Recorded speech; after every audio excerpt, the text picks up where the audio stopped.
Our story begins with a king and a dream. It was late at night. Pharaoh, the king of Egypt, tossed in his bed.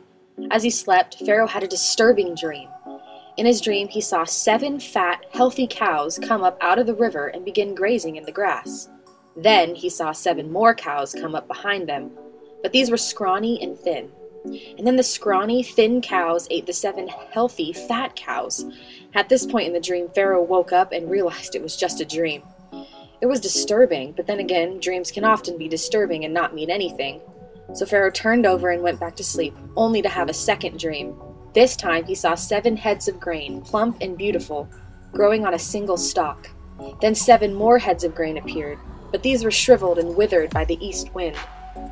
And these thin heads swallowed up the 7 plump, well-formed heads. Then Pharaoh woke up again and realized it was a dream. But something was going on here. Pharaoh could not get the dreams out of his mind. These dreams were not just random, but what could they mean? This was a real mystery. And so Pharaoh called all of his wise men to see if they could offer any clue to these mysterious dreams and their meaning. Well, as they listened, the men tried to figure out the dreams, but none of them could offer an answer that would satisfy the king.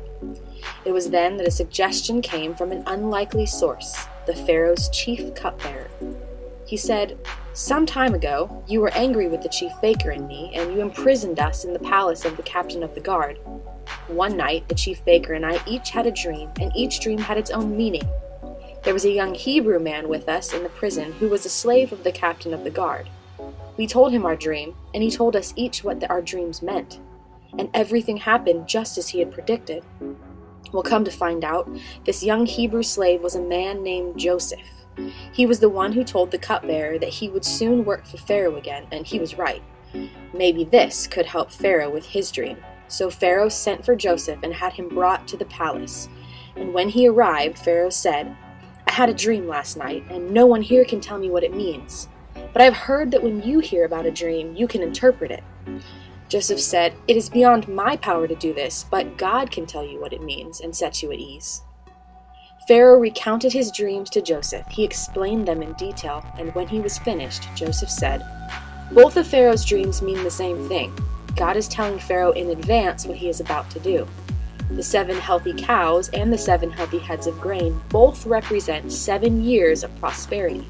The 7 thin, scrawny cows that came up later and the 7 thin heads of grain, withered by the east wind, represent 7 years of famine.'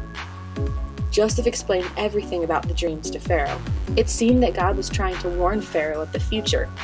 Once he told him the meaning of the dream, Joseph then suggested a course of action for Pharaoh to take that would help him to avoid tragedy. Joseph said, "Pharaoh should find an intelligent and wise man and put him in charge of the entire land of Egypt. Then Pharaoh should appoint supervisors over the land and let them collect 1/5 of all the crops during the 7 good years. Have them gather all the food produced in the good years that are just ahead and bring it to Pharaoh's storehouses. Store it away and guard it so there will be food in the cities. That way, there will be enough to eat when the 7 years of famine come to the land of Egypt. Otherwise, this famine will destroy the land." Joseph knew what God wanted Pharaoh to do, and Pharaoh decided to follow Joseph's advice. He created a position in his kingdom that would answer only to him, and this person would be in charge of all the food in Egypt. And when Pharaoh remembered what Joseph had done for him by solving this mystery, Pharaoh put Joseph into this new position.